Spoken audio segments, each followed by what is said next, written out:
Hello everyone. तो वापस से हम प्लांट किंगडम के नेक्स्ट पार्ट के अंदर सबका वेलकम करती हूँ।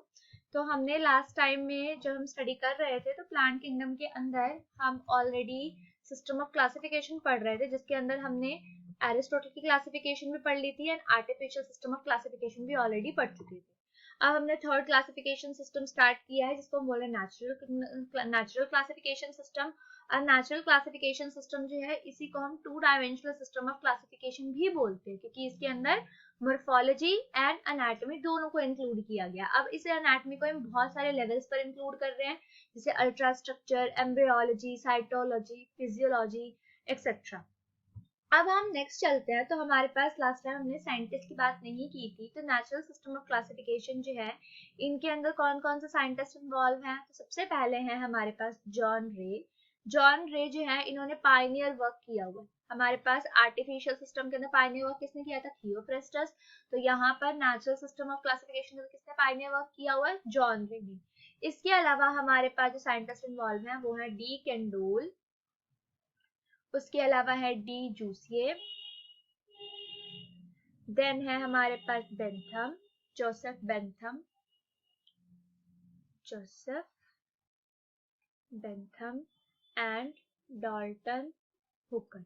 क्लियर? तो यहाँ पर जोसेफ बेंथम और डॉल्टन हुकर भी पूरा पूरा नाम तो कभी नहीं आता, बेंथम और हुकर करके ही हमारे पास जनरली ज्यादा याद रहता है। तो बेंथम और हुकर इन दोनों ने मिलकर जो काम किया, उसके बाद इन्होंने अपना पूरा वर्क जो था एक बुक के अंदर पब्लिश किया, जिस बुक का नाम क्या है हमारे पास? जेनेरा प्लैनेटेरम। जेनेरा प्लैनेटेरम की जो बुक है हमारे पास, ये कार्लस लिनेनियस ने भी लिखी हुई है।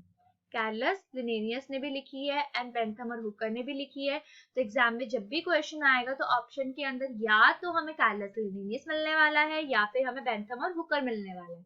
दोनों अगर एक साथ होंगे तो पक्का उसके अंदर बोथ आर करेक्ट का ऑप्शन होगा, कभी भी सिंगल ऑप्शन करेक्ट नहीं हो सकता। क्लियर? तो ये थोड़ा कंफ्यूजिंग वाला पॉइंट है। कभी कभी हमें ये वाला ऑप्शन मिलता है, कभी कभी हमें ये वाला ऑप्शन मिलता है, तो हमें समझ में नहीं आता बेसिकली कि जेनेरा प्लैनेटेरम एक्चुअली में किसने लिखी है। तो जेनेरा प्लैनेटेरम नाम से ही दो डिफरेंट बुक्स हैं, और एक बुक कार्लस लिनेनियस ने भी लिखी है और एक बुक बेंथम और हुकर ने भी लिखी हुई है। क्लियर? ओके। तो बेंथम और हुकर की क्लासिफिकेशन सिस्टम की पूरी बात करते हैं। स्टार्टिंग में पायनियर वर्क क्या हुआ, कैसे हुआ, इसके बारे में हमें नहीं पढ़ना है। तो बेंथम और हुकर ने जो नेचुरल सिस्टम ऑफ क्लासिफिकेशन दिया, उसके अकॉर्डिंग उन्होंने प्लांट किंगडम को दो सब किंगडम्स के अंदर डिवाइड किया था। पहला सब किंगडम हमारे पास क्या है? क्रिप्टोगैमिया। एंड दूसरा सब किंगडम हमारे पास क्या है? फैनरोगैमिया। क्लियर? फैनरोगैमिया। अब इसी फैनरोगैमिया को फर्दर हमने तीन पार्ट्स में डिवाइड किया हुआ है, तीन क्लासेस बोल सकते हैं हम, थ्री क्लासेस के अंदर। ये पहले दो सब किंगडम है, ये सब किंगडम, एंड फैनरोगैमिया को फर्दर हम थ्री क्लासेस के अंदर डिवाइड कर रहे हैं। ये थ्री क्लासेस कौन कौन से हैं? सबसे पहला है डाइकोटिलिडने, और इसके अंदर टोटल 165 फैमिलीज को उन्होंने क्लासिफाई किया। क्लियर?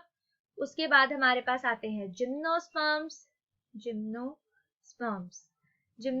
जो हैं, इसके अंदर इन्होंने टोटल 3 फैमिलीज को कंसिडर किया, 3 फैमिलीज। एंड लास्ट है हमारे पास मोनोकॉटिलिडने के अंदर इन्होंने टोटल 34 फैमिलीज जो थी, इनको इन्होंने इंक्लूड किया था। क्लियर?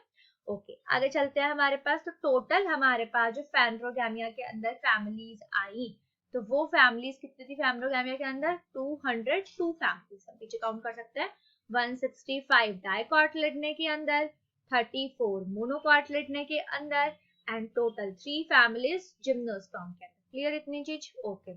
हाँ जी, नेक्स्ट अब हम आगे चलते हैं। हमें बेसिक डिफरेंस तो पता है डाइकोटिलिडने का एंड मोनोकॉटिलिडने का, लेकिन फिर भी हम एक बार यहाँ पर कंसिडर कर लेते हैं इनको कि डाइकोटिलिडने की अगर हम बात करें तो यहाँ पर जो लीव्स होते हैं उनके अंदर कौन सा वेनेशन प्रेजेंट होता है? रेटिकुलेट वेनेशन हमें पता है जनरली कि यहाँ पर नेटवर्क लाइक स्ट्रक्चर बनता है, और ये जो वेन और वेनलेट्स होते हैं ये आपस में एक दूसरे के साथ इंटरकनेक्टेड होते हैं। क्लियर? इसको हम बोलते हैं रेटिकुलेट वेनेशन। और मोनोकॉट प्लांट जो होते हैं, इनके अंदर जनरली हमारे पास कैसा वेनेशन प्रेजेंट होता है? Parallel venation. पैरेलल वेनेशन का मतलब ये आपस में एक दूसरे को इंटरसेक्ट नहीं करते, बल्कि वेन और वेनलेस जो होते हैं वो एक दूसरे के पैरेलल रन करते हैं हमारे पास। दूसरी चीज डाइकोटिलेडन से साफ है बात ये कि सीड्स जो होंगी उनके पास डाइकॉट्स यानी हमारे पास 2 कॉटिलेडन्स प्रेजेंट होते हैं, 2 कॉटिलेडन्स प्रेजेंट होते हैं और इनको हम कॉटिलेडन ही बोलते हैं। इनके अंदर जो हमारे पास सीड्स होते हैं उनके अंदर सिंगल कॉटिलेडन होता है, सिंगल कॉटिलेडन मोनोकॉट्स के अंदर, इसलिए मोनोकॉटिलेडन बोल रहे हैं हम इनको। और ये जो सिंगल कॉटिलेडन होता है इसी को हम एक स्पेशल नाम भी देते हैं जिसको हम क्या बोलते हैं, स्क्यूटेलम। क्लियर, मेज के सीड के अंदर हमने स्क्यूटेलम का डायग्राम्स भी देखा हुआ है। यहाँ पर हमारे पास जो फ्लावर्स होते हैं वो जनरली कैसे होते हैं, वो पेंटामेरस होते हैं, यानी जो फ्लोरल होल्स होंगे वो 5 के मल्टीपल के अंदर होता है हमारे पास। क्लियर, 5 के मल्टीपल के अंदर पेटल्स सेपल्स वगैरह प्रेजेंट होंगे हमारे पास, इसलिए इनको हम क्या बोलते हैं, पेंटामेरस फ्लावर्स होंगे। और यहाँ पर जो फ्लावर्स होते हैं जनरली वो हमारे पास कैसे होता है, ट्राइमेरस फ्लावर होता है, यानी 3 के मल्टीपल के अंदर हमारे पास यहाँ पर फ्लावर के अंदर पेटल्स सेपल्स प्रेजेंट होंगे। नेक्स्ट यहाँ पर हमारे पास जो वस्कुलर बंडल होते हैं, वस्कुलर बंडल किनको किनको मिलाकर बनता है हमारे पास, जाइलम एंड फ्लोएम को मिलाकर। तो ये वस्कुलर बंडल हमारे पास कैसे होते हैं, ओपन टाइप होते हैं।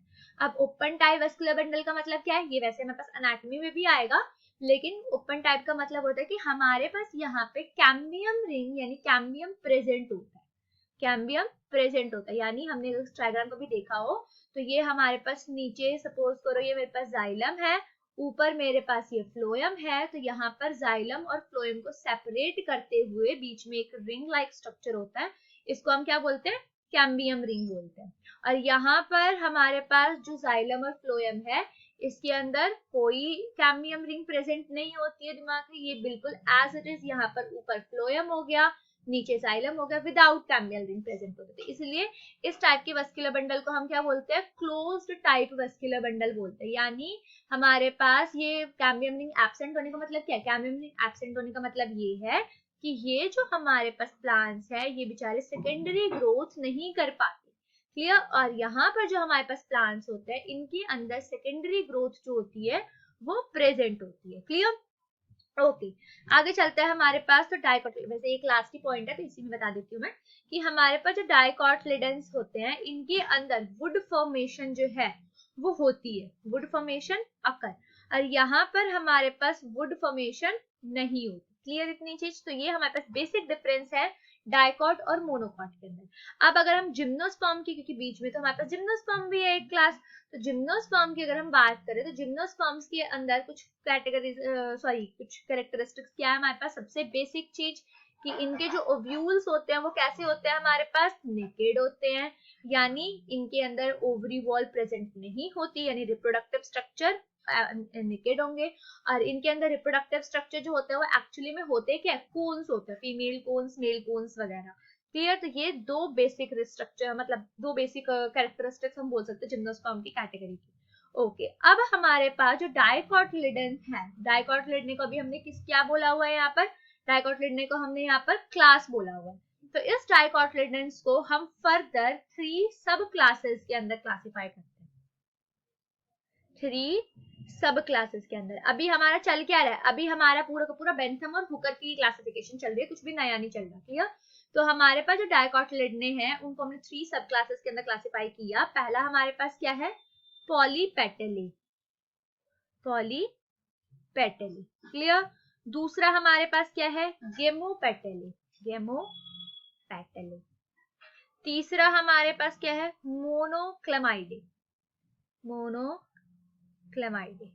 अब जो पॉलीपेटले हैं नाम से साफ है हमारे पास बेसिकली कि इनका मतलब क्या है, पेटल्स प्रेजेंट होंगे और ये पेटल्स कैसे होंगे, फ्री होंगे, यानी इनके फ्लावर के अंदर जो पेटल्स होंगे हमारे पास वो आपस के अंदर यूनाइटेड नहीं होंगे, वो एक दूसरे से फ्रीली प्रेजेंट होंगे। जैसे रोज के फ्लावर के अंदर होते हैं हमारे पास फ्री पेटल्स, सारे यूनाइटेड नहीं होते, तो यहाँ पर पेटल्स जो होंगे प्रेजेंट होंगे और फ्री होंगे।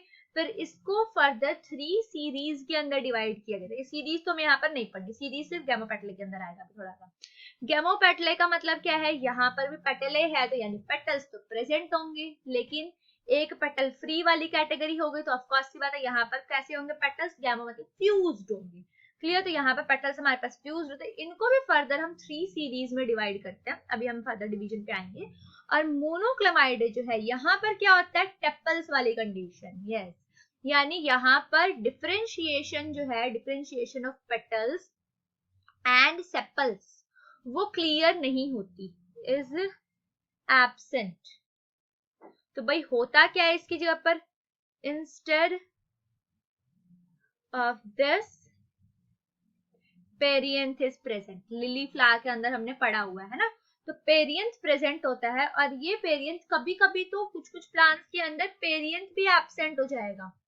Perianth is absent sometimes, absent sometimes, clear.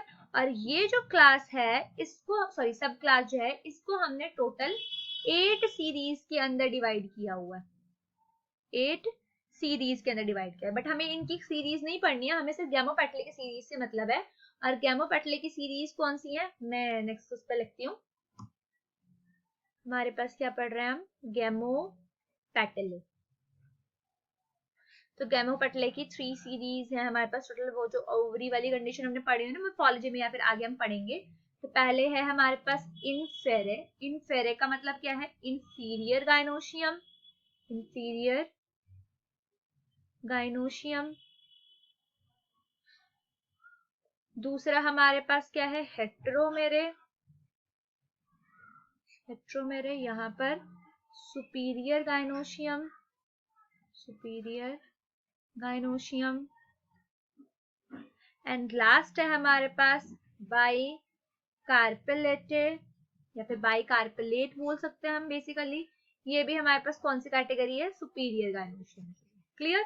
तो ये फर्दर गैमोपेटले को हमने टोटल 3 सीरीज के अंदर डिवाइड किया था। ये पूरी की पूरी क्लासिफिकेशन हमारे पास किसकी है, बेंथम और हुकर की, जिन्होंने हमें normally natural system of classification दिया था।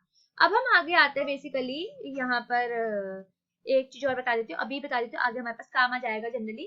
तो जब गाइनोशियम इंफीरियर हो हमारे पास, गाइनोशियम इंफीरियर का मतलब क्या, ओवरी की बात करें, ओवरी इंफीरियर हो तो इसको हम क्या बोलते हैं, एपीगाइनस फ्लावर बोलते हैं, एपीगाइनस फ्लावर। और अगर हमारे पास ओवरी सुपीरियर हो तो ओवरी सुपीरियर के अंदर हम क्या, कौन सा फ्लावर बोलते हैं, हाइपोगाइनस फ्लावर बोलते हैं।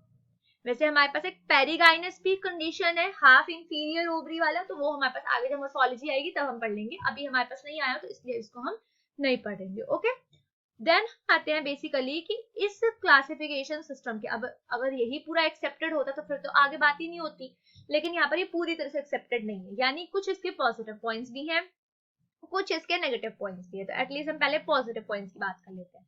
पहली चीज हमारे पास यहाँ पर क्या है कि जो मोनोकॉट्स हैं ये एडवांस्ड है हमारे पास। क्लियर। डाइकॉट और मोनोकॉट के अंदर अगर बात की जाए तो मोनोकॉट एडवांस्ड होता है डाइकॉट से, और बेंथम और हुकर ने इनको उनकी करेक्ट पोजीशन के ऊपर प्लेस किया हुआ था। करेक्ट पोजीशन, जब हम पीछे क्लासिफिकेशन लिखते हैं तो क्लासिफिकेशन के अंदर हमेशा हम प्लांट की किंगडम को किस तरह से क्लासिफाई करते हैं, हम पहले इधर क्रिप्टोगैम लिखते हैं, फिर इधर की साइड हम फेंड्रोगैम लिखते हैं, फिर क्रिप्टोगैम के अंदर भी Thallophyta, then Bryophyta and then Pteridophyta लिखते हैं, है ना। यानी ये ना एक तरह से हम एवोल्यूशनरी ऑर्डर दिखा रहे हैं कि हमारे पास जो थैलोफाइटा था वो प्रिमिटिव है, ब्रायोफाइटा उससे थोड़ा एडवांस, टेरिडोफाइटा उससे थोड़ा एडवांस, देन फेंड्रोगैम, साइफेंड्रोगैम इनसे भी एडवांस्ड है। तो वही चीज हमारे पास पीछे जो मैंने लिखा है तो उसके अंदर हमने पहले क्या लिखा है, पहले हमने यहाँ पर सॉरी इधर वाले पे है, पहले हमने यहाँ पर क्रिप्टोगैम में दिखाया, देन फेंड्रोगैम। अब फेंड्रोगैम के अंदर भी डाइकॉटलेट ने पहले लिखा है एंड मोनोकॉट बाद में लिखा है, यानी मोनोकॉट्स हमारे पास क्या है, एडवांस्ड है डाइकॉट से, और वो चीज हमें इन्होंने बेंथम और हुकर ने क्लियरली बताई यहाँ पर। क्लियर। दूसरी चीज कि डाइकॉटलेट ने जो है हमारे पास इनके अंदर एक ऑर्डर आया, डाइकॉट्स के अंदर एक ऑर्डर प्लेस है जिसको हम बोलते हैं रैनल्स, और रैनल्स के पास क्या होती है, सुपीरियर ओवरी होती है, सुपीरियर ओवरी। तो ये वाली चीज भी इन्होंने बड़े अच्छे से यहाँ पर इन्होंने बहुत ही सही प्लेस पर इनको प्लेस किया, मतलब अभी तक किसी भी क्लासिफिकेशन सिस्टम के अंदर इनको एग्जैक्टली सही पॉइंट पर प्लेस नहीं किया गया था। क्लियर इतनी चीज। अब हम बात करेंगे ड्रॉबैक्स की। ड्रॉबैक्स, तो भाई ड्रॉबैक्स के अंदर सबसे पहला ड्रॉबैक क्या है हमारे पास, फाइलोजेनी। की फाइलोजेनी अभी भी कंसिडर नहीं की गई थी, ना आर्टिफिशियल में की गई ना अभी कंसिडर की गई। दूसरी हमारे पास क्या है, ऑर्किडेसी फैमिली, यानी ऑर्किड की फैमिली अगर हम बात करें तो ऑर्किड की फैमिली जो है ये हमारे पास क्या है, एडवांस फैमिली है, एडवांस फैमिली, लेकिन इसको हमारे पास रॉन्ग पोजीशन पर प्लेस किया गया था। रॉन्ग प्लेस पर यानी प्रिमिटिव पोजीशन पर रख दिया गया। रॉन्ग प्लेस मतलब प्रिमिटिव प्लेस पे रखा गया। क्लियर? ओके, तो अब इसके बाद का जो टॉपिक है ना वो हम नेक्स्ट क्लास के अंदर करेंगे।